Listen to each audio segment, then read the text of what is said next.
For another journey of the years sa among ministry sa Mandurriao, Ginoo, kag salamat sa sining mga katawhan na ari sa sining hapunanon.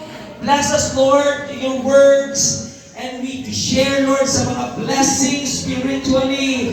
Hallelujah. Kag give us wisdom, knowledge, and understanding sa word. Oh God, hallelujah. Kag even, oh God, right now, sa mga kapatiran, and even, Lord, sa mga katauhan, sa sinisalamat sa ilang oras.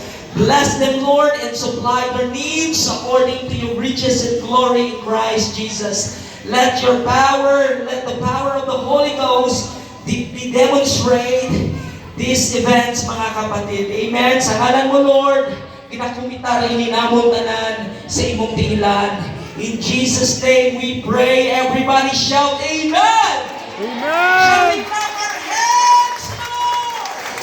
Praise the Lord!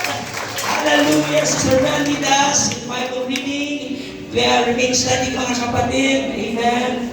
Hallelujah! And then Sister Bel will magaling sa aton sa Bible reading and devotional mga kapatid.